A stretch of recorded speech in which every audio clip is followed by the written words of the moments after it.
stopping to answer a question either, because we're just trying to have a dialogue, pretty much. So we mainly are just wanting to put together a group that's comfortable to kind of sit here and check out. If this is your first time with us tonight, you're not alone, because we always have about half the people, it's kind of their first time coming in, and half of them have been coming back. Hey, Steve. So yeah, just relax and know that you're not alone. And that, with that being said, did I miss anything important that I should have said? Oh, just this isn't a support group. This isn't a support group. Yeah. So just in the interest of being, kind of honest about it, we're not. Kent counsels. He's a pastoral counselor. And I'm a Christian counselor, but I don't do formal licensed counseling, of course. And Ashlyn is trained in the sciences of this stuff from University of Manchester, I think. Is that right? Yeah, all right, so you're the smart one. So we have education and experiences that bring us here, but we're not putting together a support group. That's why it's open, with the doors open. And I have my camera going because I want to film what Kent is talking about, but we won't take your pictures or film you or anything like that. And I'll turn it off when we talk a little bit more. So just want you to know that that's kind of what we're after. But it's not a formal support group. We don't aim to take the place of a licensed therapist who's actually a good therapist and who knows about cults and understands that stuff. We can refer you to some of those folks, but we're not really out to parallel or take their place or anything. So, any questions about the stuff I've just been talking about? Okie doke. Okay. Kent Burtner cut his teeth on cult care and back when it was called deprogramming and things like that, with the Unification Church of Reverend Sun Myung Moon, or the Moonies, way back in the 80s, 70s, is when Kent, who was a priest with the Catholic Church, began helping people through that process, and when he became aware of cults. And then it kind of took, and now he has decades of experience in helping people that are leaving abusive groups, and just has a wealth of experience about that. He's written a book about it, and he's going to share with us tonight about some of the basic challenges that people face when they leave high control groups. And with that being no more, Kent, I will get you ready and welcome you to do that. Thank you.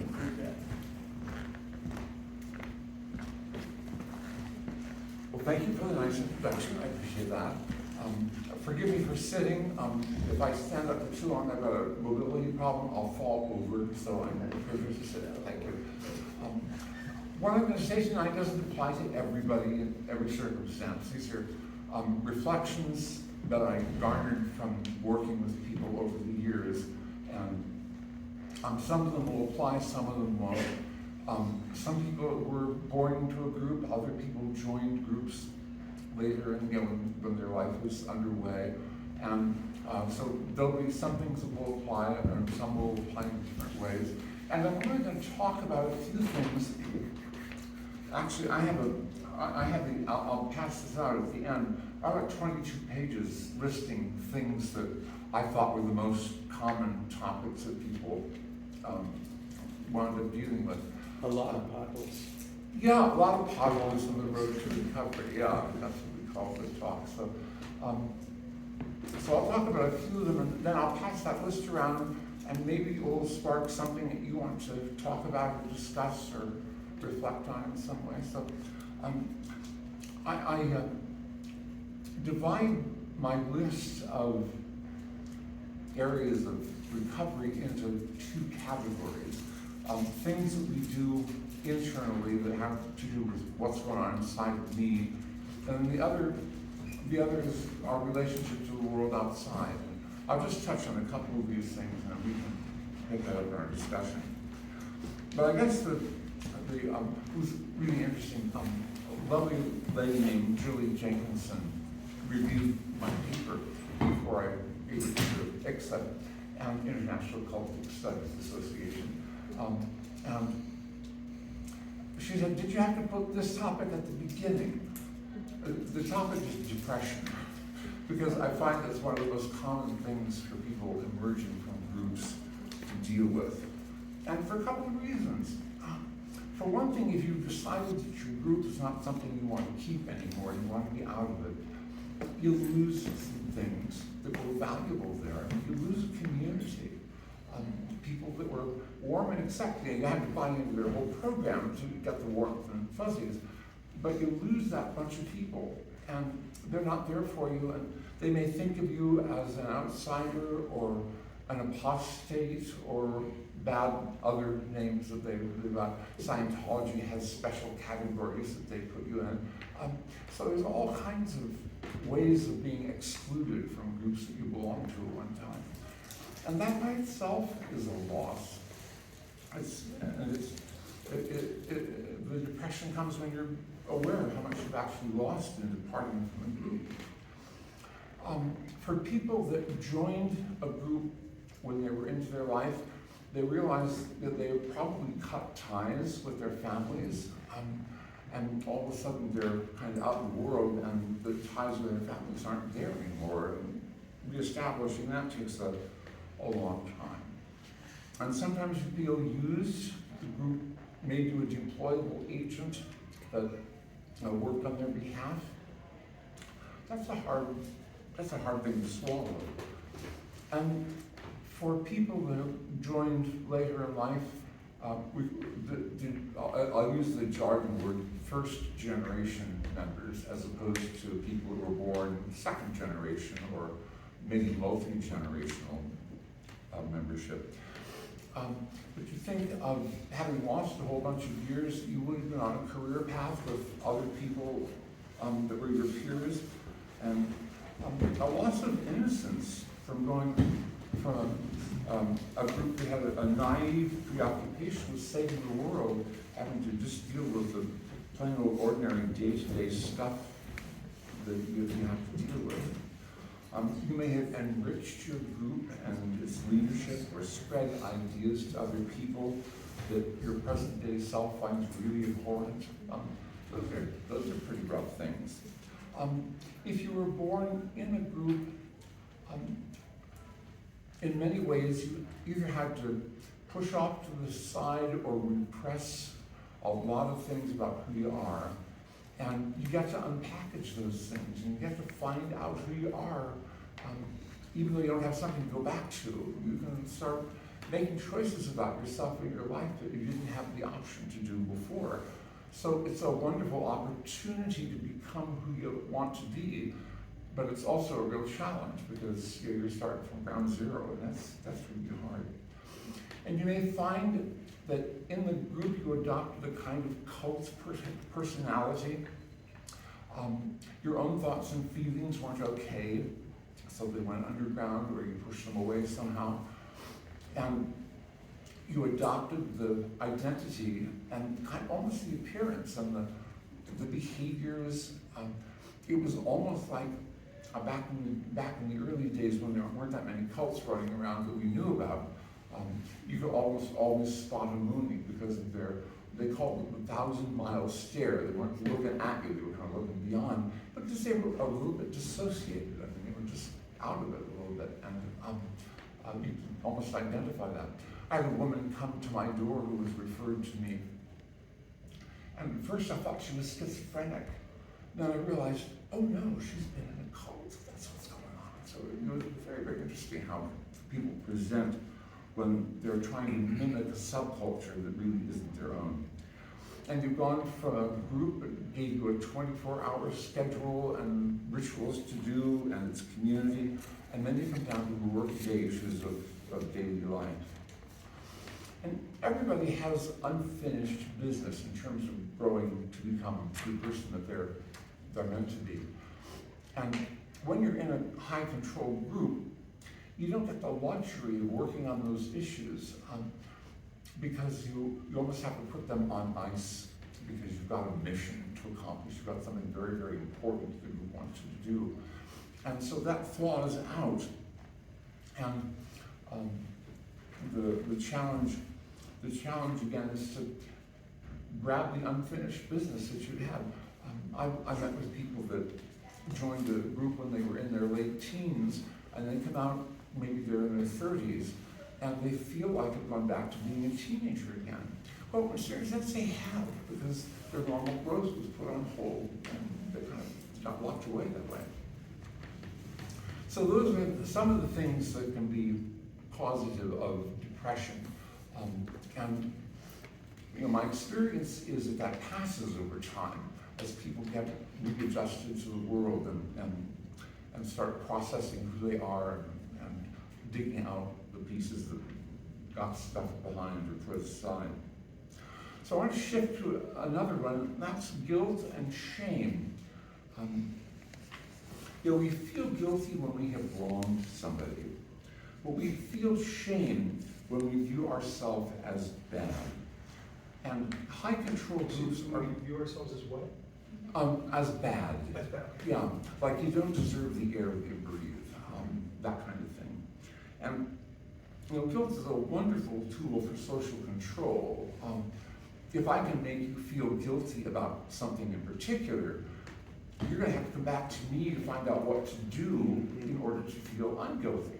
And the chances are that I will have a program for you that will lock you into a constant cycle of guilt and then forgiveness from me and then more guilt. So that you never really get from behind the 8 ball. You're always in one way or another. Yeah. In this never-ending cycle. Groups will target certain thoughts and feelings, and they're really good at working manipulation. The sexual feelings are really, really good place to assault. And it's funny, the number 2 seems to show up. The Moonies talk about the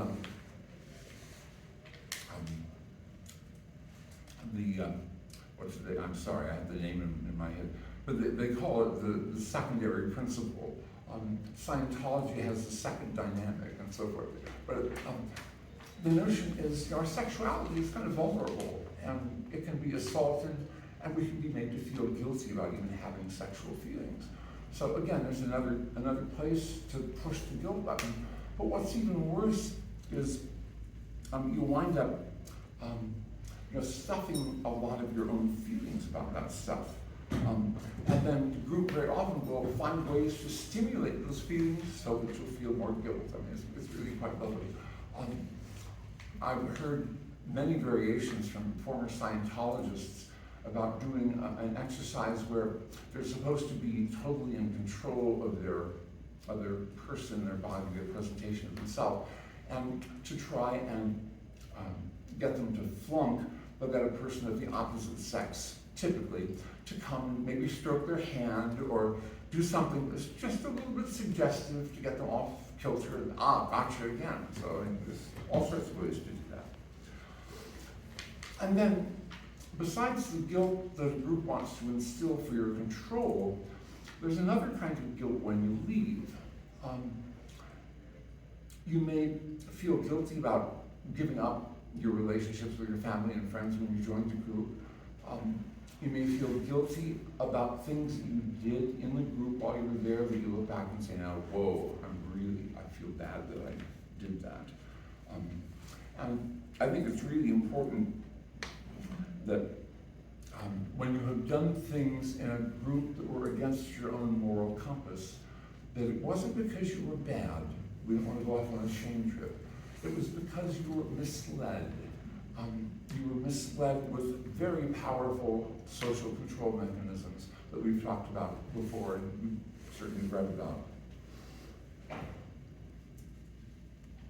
Many former members have gone to their families to ask forgiveness for the ways that they were treated, that they treated them when they were in a group that claimed to be so morally superior than everybody else. And the important thing to remember is that in a group, you're under a lot of psychological duress, and you're not responsible for a lot of those attitudes and behaviors, and you are justified in forgiving yourself. So shame, the message that you're not good enough, that you're unworthy, An application of shame by a group is really an all-out assault on your personhood. If I can diminish your sense of well-being as a person, your ego strength is the 27th word, you become more pliable and more dependent, and thus easier to control.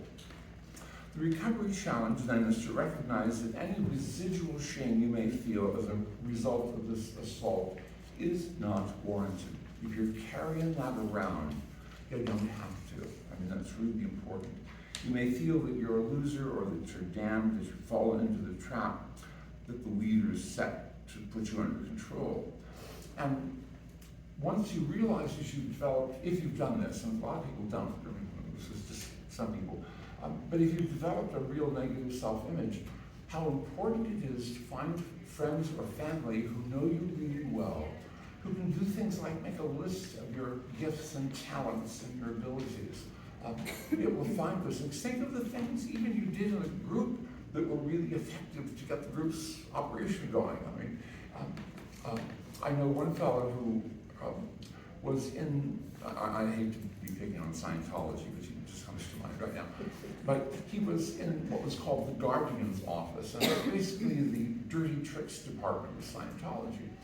And his assignment was to befriend a psychologist claiming that he had left Scientology and help the psychologist deprogram people while all the time he was getting the goods on this psychologist so that Scientology could print a big expose. And two things happened to him. One was the psychologist said, you know, we've done a lot of different groups, you haven't done any Scientologists. What's the matter with that? So he had to get permission from Scientology to not blow his cover to deprogram some Scientologists so that he could look credible to the psychologist that he was trying to scam. So he did that kind of stuff, and several other different variations on that.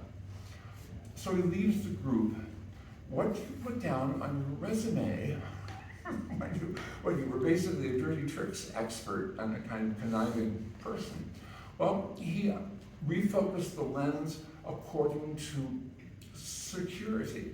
And so he was talking about being a security specialist within the group, and he kind of reinterpreted all the nasty stuff that he had done in a way that could sell him as a person specializing in security. And he and his wife, this was very interesting, this is totally aside. His wife, who was also in the Guardian's office, was assigned to go to a Christian group in Berkeley. It was called the Spiritual Counterfeits Project. And their aim was to expose cults. And so she worked with them, trying to get the goods on how bad they were.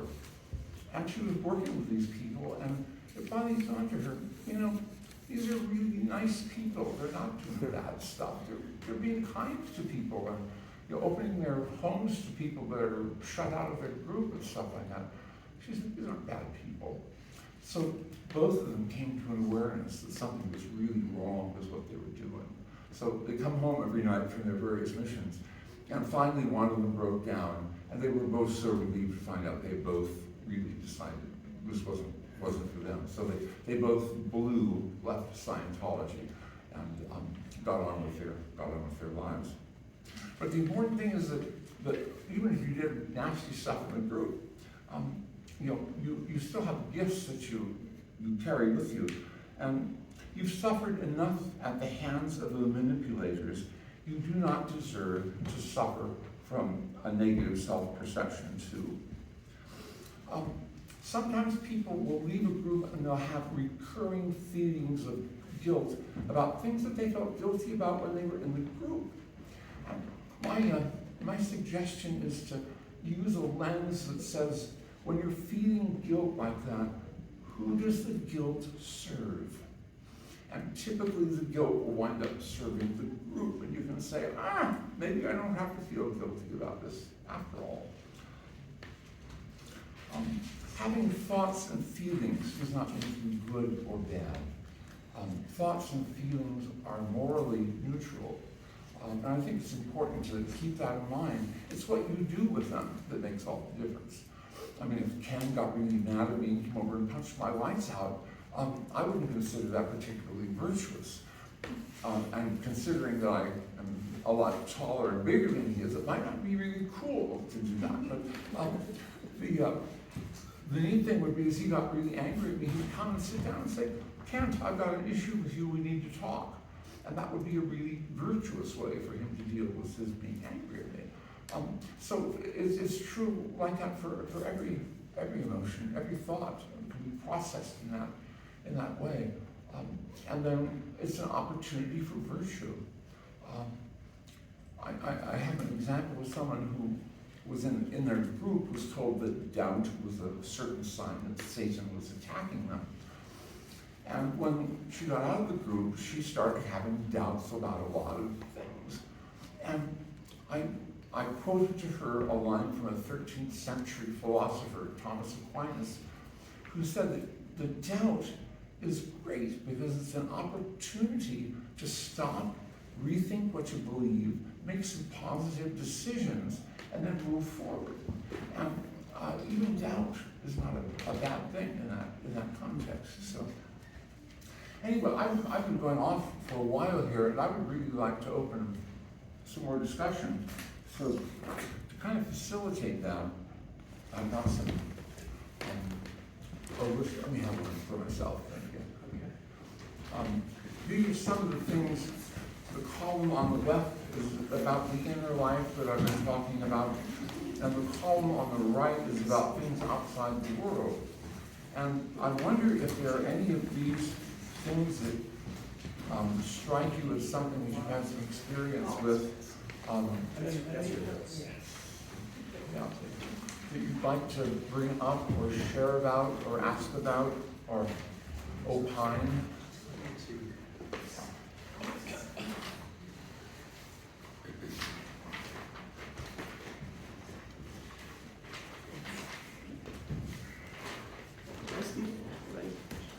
I think we got them all. Thanks, Ken.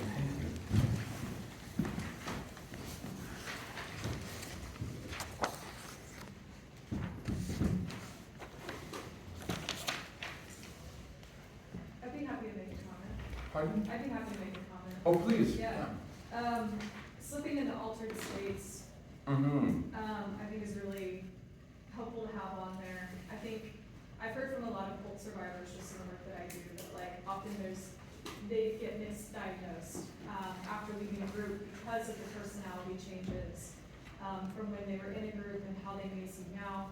Like you talked about, you had that person who you thought maybe had schizophrenia, but actually she had just left the cult and she was adjusting to life outside the group.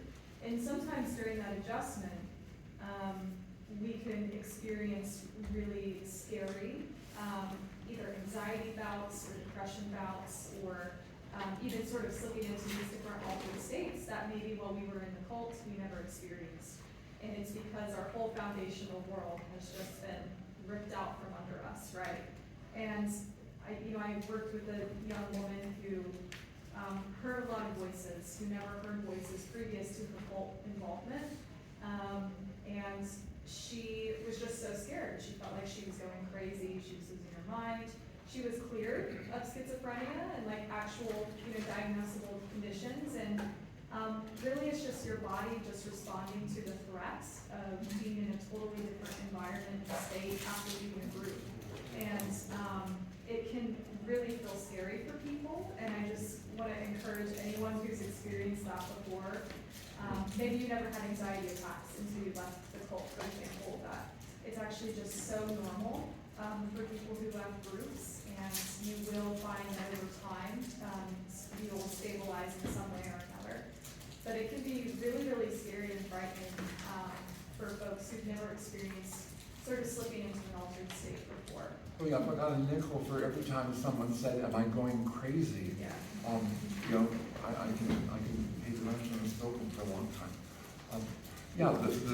The scary part of having those reactions. Had one lady who, every time she looked at the picture, she always saw the eyes of a guy named Saint Germain who was part of their cult's stuff. It was really spooky for her. And the good news is, as Ashland says, as you get your balance back, those things tend to normalize and become less and less prominent. You don't have that stuff forever. There are occasions, I put down here psychosis, because there are occasions, and they're really quite rare, where people have been, they're already predisposed to have a psychotic break, and they get in a group, and the intense pressure of the group causes them to crash. And I've been a couple of times to hearings where we had to send someone to a psychiatric institute for a period of time so they could get their bearings and get their life, and probably needed some medication and that sort of thing. But those are typically rare. I mean, most of the time when people are afraid they're going crazy, they're not. It's just a reaction to getting back to it. Did you, you've been doing this a long time, so in the years of helping people recover from toxic groups and churches and things like that, did you get any idea of a time frame like that people go through of working through these issues and then being to a place where they have resolved them and feel better? I'm as a former member, I still deal with different stuff, and I've been out for like 26 years. Yeah. But you haven't been in a group, so you've kind of had the ability to look at people without you having to go through that. Yeah. So do you see a progression of time? Well, basically from the time they leave further on, those things tend to diminish. I mean, that's the good news. The other thing that is very helpful for people is that they get plugged into some good information about social control mechanisms, whether it's sitting down with a person like you or me or Ashland, or a therapist who is knowledgeable about cults, and can give them, I mean, that whole psychoeducation thing is really important. If you understand the mechanisms that are used by high control groups, it's a lot easier to undo all of that stuff. The example I like to use comes from Jonathan Swift, his book Gulliver's Travels. In one of the 3 phases of Gulliver's adventures, he's shipwrecked and washes up on shore, and he wakes up and he's tied down by hundreds of little tiny ropes, and only one arm and his head is free. And he has to work really hard to do this. This is from the land of the Lilliputians, the little tiny people that have done the ropes. Getting out of this kind of stuff is like Jonathan Swift's Gulliver. You gotta take those ropes, figure out what they are, loosen them so that you can get free of them, and maybe replace something good that they have pushed out of the way. So that whole thought of deprogramming is really not a silver bullet. I mean, it's not bang or deprogram. I've seen a couple of really silly TV shows where I want to remember a guy gets in a car with a cult member, and by the time they're across Manhattan, he's deprogrammed. But all those little threads, and there can be lots and lots of them, they're the emotional connections to the group. And as those threads are undone, so you're also undoing the stress that's on your psyche that causes those crazy responses. Some people have described deprogramming to me as a lifelong process, that they spend their whole life dealing with little pieces like that. But not often it's a bad thing. It's often a good thing, because we all have developmental issues. We all have. I'm 76 and I'm not through growing yet either. I mean, I have lots of work to do. And whether it's little threads from my group or things that I've learned about people from helping them do their threads are often helpful to me to make progress in my own personal growth. So I'm sorry, you asked about what time it is, and I gave you the history of clockmaking and Western civilization. It sounds like you're saying settle in for the long haul. Yeah, Thank you. What he said. If I may add a point to that, I think that what you